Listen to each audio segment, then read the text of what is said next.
আনন্দ পাওয়ার একটা কারণ আছে। নিমন্ত্রণ বাড়ি তো অনেক পাই, কিন্তু এই রকম নিমন্ত্রণ বাড়ি আমি খুব কমই পেয়েছি।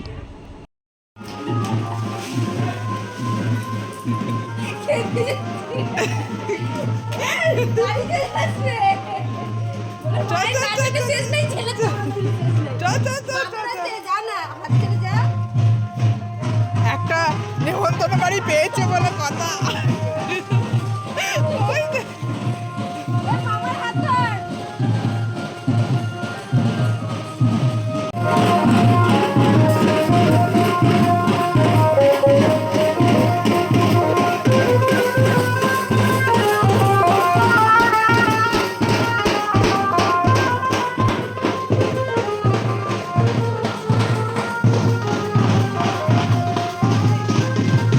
মেয়েদের বিয়ের পর থেকে বুঝিয়ে দেওয়া হয় যে সে পর হয়ে গেছে। তার বাপের বাড়ির সম্পর্কে যে নিমন্ত্রণগুলো আসে সেখানে আর মেয়ের কোনো ভাগ থাকে না। মা যখন ফোন করে বলতো, জানিস তোর অমুক পিসির ছেলের বিয়ে নিমন্ত্রণ করে গেছে, আমি তো মা সবাইকে করেছে? মা বলতো হ্যাঁ।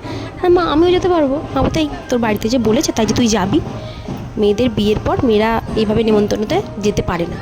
তো এটা হচ্ছে আমার বাপের বাড়ির সম্পর্কে নিমন্ত্রণ। বাপের বাড়ির পাড়াতে মা সন্তোষী মার পুজো হচ্ছে, তো আমাকেও নিমন্ত্রণ করেছে, আমাকে, আমার হাজব্যান্ডকে আর ছেলেকে। হাজব্যান্ড আসতে পারেনি, কাজে ব্যস্ত ছিল, আমি আর আমার ছেলে এসেছি। তো এতদিন পরে বাপের বাড়ির দিক থেকে একটা নিমন্ত্রণ পেয়েছি, মা পিসি বৌদিদের সাথে যেতে পেরেছি, মানে এটা একটা বিশাল আনন্দ আমার কাছে। বিশ্বাস করো, একটা মেয়ে হিসাবে ভীষণ কষ্ট হয় যখন শুনি বাড়ির সবাই মিলে কোনো অনুষ্ঠান বাড়িতে যাচ্ছে, মানে বাপের বাড়ির সম্পর্কে, সেখানে আমি যখন থাকি না, আমার ছোটোবেলার স্মৃতিগুলো মনে পড়ে।